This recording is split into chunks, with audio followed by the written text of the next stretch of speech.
हरिओम. आज आपण देवाचे अस्तित्व कथा बघणार आहोत. प्राचीन काळी विद्यानगरात यशवंत नावाचा एक तरुण राहत होता. तो अत्यंत हुशार व तर्कशक्तीने संपन्न होता. लोक त्याला नगरचा विद्वान म्हणायचे. पण एक गोष्ट त्याला अजिबात पटत नव्हती, देवाचे अस्तित्व. मंदिरात वेळ घालवण्याचा काही उपयोग नाही. देव कधीच डोळ्यांना दिसत नाही. दिसत नसेल तर तो आहे कसा म्हणायचा. मी विज्ञानावर विश्वास ठेवतो. गावकऱ्यांना काळजी वाटू लागली की मुलगा चुकीचे मार्ग दाखवतोय. त्यावेळी गावात रामानंद स्वामी नावाचे संत आले व ते ज्ञानी होते. त्यांच्या प्रवचनाला खूप लोक जमा व्हायचे. देव डोळ्यांनी दिसत नाही पण अनुभवाने कळतो.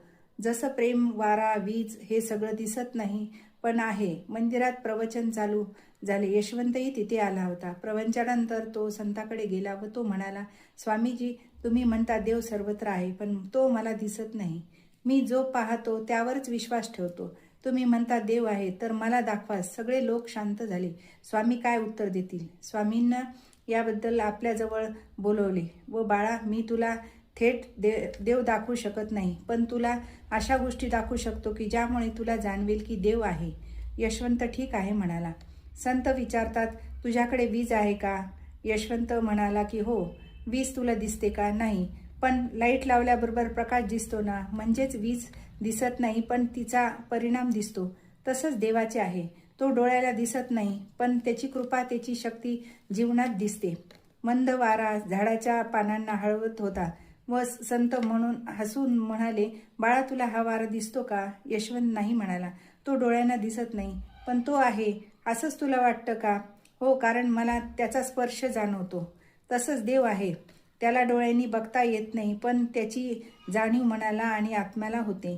तू नाकारणारा असला तरी देव अस्तित्वात या सृष्टीत आहेच. लोकांच्या चेहऱ्यावर समाधान झळकलं. रात्री यशवंत मंदिरात थांबला होता व घंटेचा नाद ऐकला होता व दीप ज्योती पाहिली होती. भक्ताचा प्रभाव अनुभवला.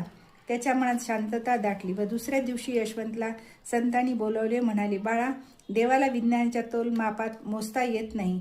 तू स्वप्नात अनंत अनुभवतोस, त्याच वजन, उंची, आकृती देता येत नाही. तसंच देवाचं आहे. देव दिसण्यासाठी गरज नाही, देवाला अनुभवता यायला पाहिजे. देव मान्यत आहे, दगडात नाही. महाराज, तुम्ही खूप छान सांगता, पण मला प्रत्यक्ष देव दिसावा असं वाटतं.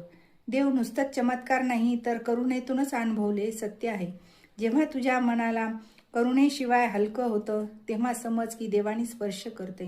जेव्हा तू दुसऱ्याला मदत करशील तेव्हा तुझ्यातून प्रगटलेला मला बाहेर शोधूला नको. मी तुझ्या अंतःकरणातच आहे. त्याच्या डोळ्यात पाणी आले व बाळा, विचारांनी